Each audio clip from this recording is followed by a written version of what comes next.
আল্লাহ রাসূল সাল্লাল্লাহু আলাইহি ওয়াসাল্লাম বলেন কিয়ামত কবে হবে এটার সঠিক ইলম জানেন কে? এটার সঠিক ইলম সঠিক জ্ঞান আমার আল্লাহ রাব্বুল আলামিনের কাছে আছে, দুনিয়ার কোনো মানুষ বলতে পারবে না। তবে শুনে রাখেন কিয়ামত কবে হবে আল্লাহ রাসূল বলেন এটা আল্লাহ পাক ভালো জানেন। তবে কিছু কিছু আলামত বিশ্বনবী বলে গিয়েছেন, সুবহানাল্লাহ বলেন। কিছু কিছু আলামতের ভিতরে বলেছেন কিয়ামত যেই দিন হবে ওই দিনটা হবে মুহররম মাসের 10 তারিখ এবং ওই দিনটা হবে জুমাবার শুক্রবার। ওইটা হবে জুমার দিন। ওইটা হবে কোন দিন? জুমার দিন, মুহররমের 10 তারিখ। তাহলে চিন্তা করতেছেন আজকেও তো মুহররমের 10 তারিখ জুমার দিন, আজকে কি কিয়ামত হবে? বলে না, আজকে কিয়ামত হবে না। কেন?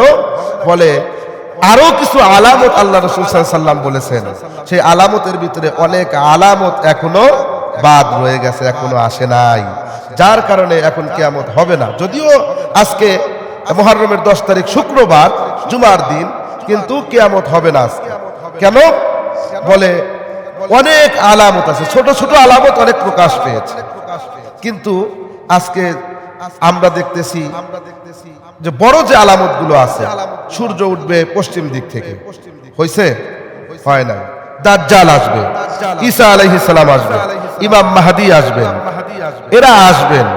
দুনিয়ার ভিতরে আরো অনেক ফিতনা ফাসাদ হবে, ইয়াজুজ মাজুজ হবে, আসবে।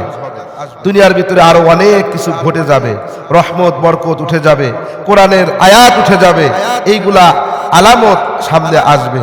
এগুলা ওঠার পরে তারপরে আমরা বুঝতে পারবো কিয়ামত হয়ে যাবে। কিন্তু কিয়ামত যেদিন হবে সেই তারিখটা হবে কি? মুহররম মাসের 10 তারিখ। মুহররম মাসের 10 তারিখ, এবং সেই দিনটা হবে মুহররম মাসের 10 তারিখ এবং জুমার দিন। হয়তো ফজরের সময় হবে, না হয় মাগরিবের সময় হবে। কিয়ামতটা হয়তো ফজরের সময় হবে, না হয় কোন সময় হবে? মাগরিবের সময় হবে, তাছাড়া অন্য টাইমে নয়। সেই জন্য মুহররম মাসের 10 তারিখ এটা আমরা চিন্তা ভাবনা করলে অন্যান্য প্রাণীরা ভয় পায় যে না জানি কোন সময় কিয়ামত হয়ে যায়। আমার বন্ধুগণ গভীরভাবে লক্ষ্য করুন, এই দিনটা মুহররমের 10 তারিখটা এমন একটা দিন, আমার আল্লাহ রাব্বুল আলামিন আদম আলাইহিস সালামকে সৃষ্টি করেছেন। সুবহানাল্লাহ। আদম আলাইহিস সালামকে জান্নাত থেকে বের করেছেন এই তারিখে। আদম আলাইহিস সালাতু ওয়াস সালামকে জেদ্দায় শরণদ্বীপে এবং হাওয়া আলাইহিস সালামকে জেদ্দায় নামিয়ে দেওয়া হয়েছিল।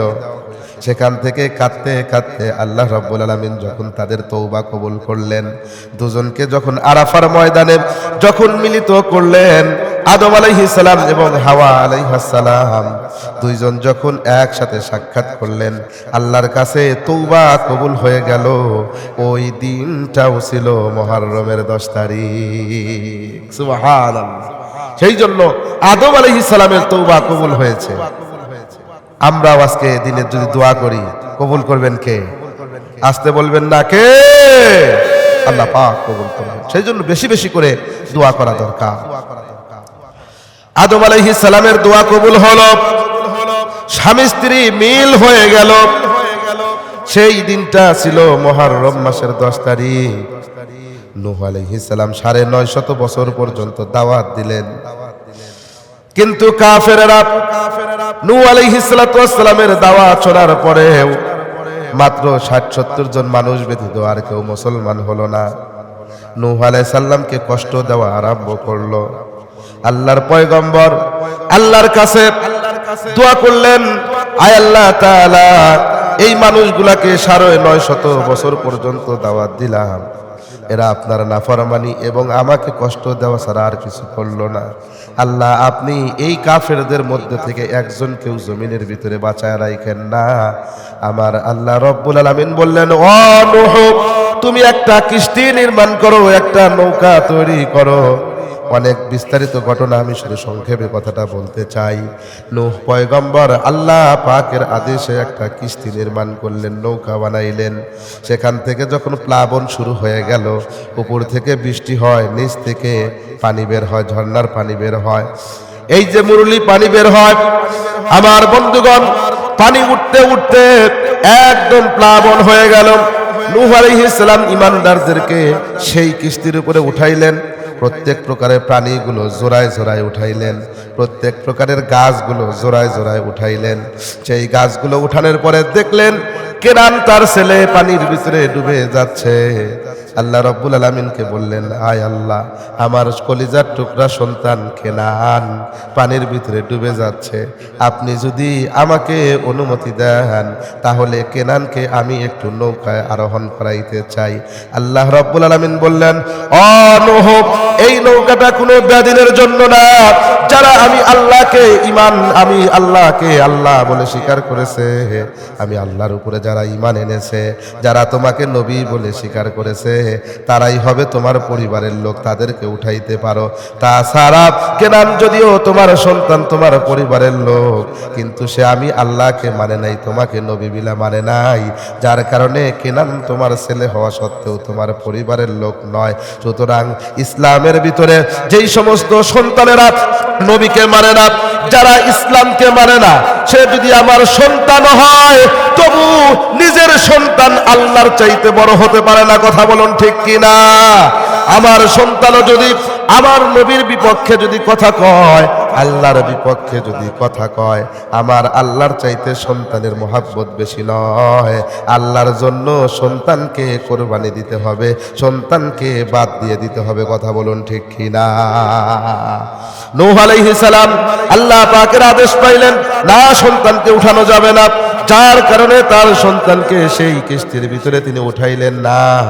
সেখান থেকে যখন উঠাইলেন না, তখন নূহ আলাইহিস সালাম সেই নৌকার ভিতরে ঈমানদারদেরকে নিয়ে চলতেছিলেন।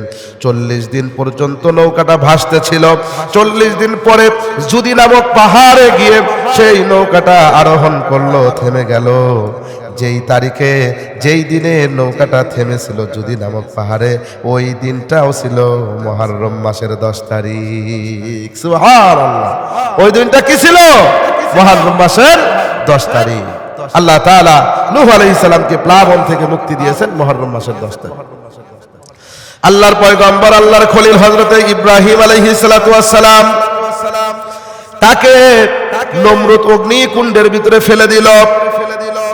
ইব্রাহিম আলাইহিস সালাম নমরুদকে খোদা বলে মানলেন না, মূর্তিদেরকে একদম চূর্ণ বিচূর্ণ করে দিলেন।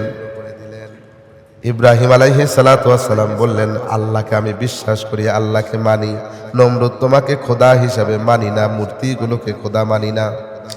যার কারণে নমরুদ অগ্নিকুণ্ড বানাইল। সেই অগ্নিকুণ্ডের ভিতরে ইব্রাহিম পয়গম্বরকে যখন নামায়া দিল, আল্লাহ রাব্বুল আলামিনের কুদরতে অগ্নিকুণ্ডটা সঙ্গে সঙ্গে ফুলের বাগান হয়ে গেল। কি হয়ে গেল? কথা বলেন, কি হয়ে গেল? আল্লাহ তাআলা ফুলের বাগান বানায় দিলেন নমরুদের অগ্নিকুণ্ড থেকে। তার খলিলকে মুক্তি দিয়েছিলেন। ঐতিহাসিকগণ লেখেন, ওই দিনটা অন্য কোনো দিন ছিল না, সেই দিনটাও ছিল মুহররমের 10 তারিখ, আশুরার দিন। এত গুরুত্বপূর্ণ দিন।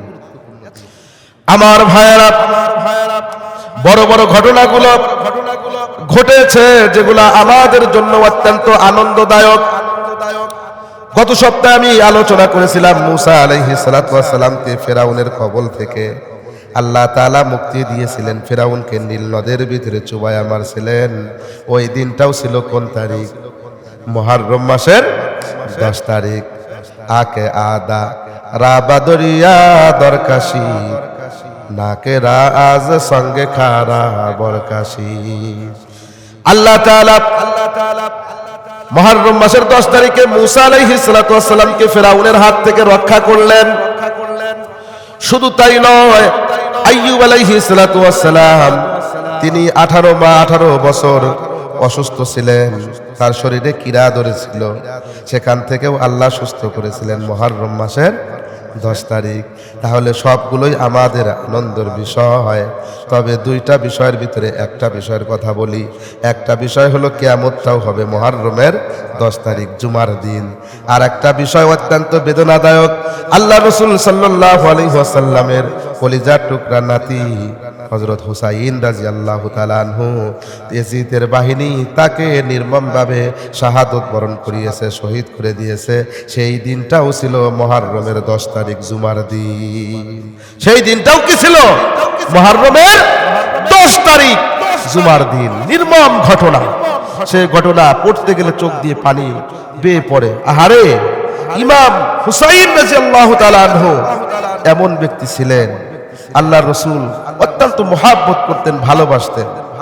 কেমন ভালোবাসতেন?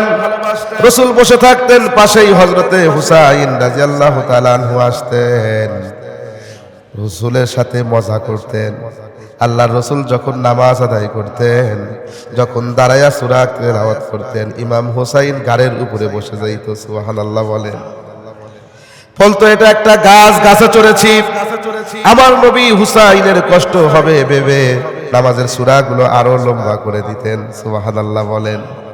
যখন রুকু যাইতেন পিঠের উপরে বসতেন, যখন সেজদা দিতেন পিঠের উপরে বসে বলতেন ঘোড়ার উপরে বসেছি, ঘোড়ার উপরে বসেছি।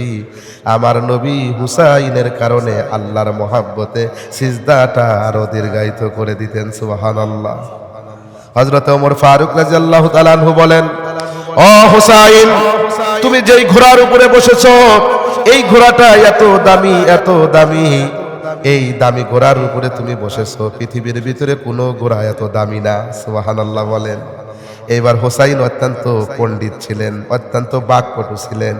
হোসাইন সঙ্গে সঙ্গে উত্তর দিতেন। রাসূলের সাহাবী ওমর, ভালো করে শুনে রাখেন, আপনি শুধু ঘোড়ার দামটা দেখলেন, কিন্তু ঘোড়াওয়ালা, ঘোড়ার উপরে আরোহীর দামটাকে আপনি দেখলেন না। দামি ঘোড়ার উপরে যে বসে তার দাম কিন্তু কম নয়। এত দামি ঘোড়া পৃথিবীর ভিতরে আর একটার থেকে দ্বিতীয়টা পাওয়া যায় না। আর এই ঘোড়ার উপরে আমি হোসাইন ছাড়া পৃথিবীর কোনো মানুষ উঠতে পারে না। সুবহানাল্লাহ।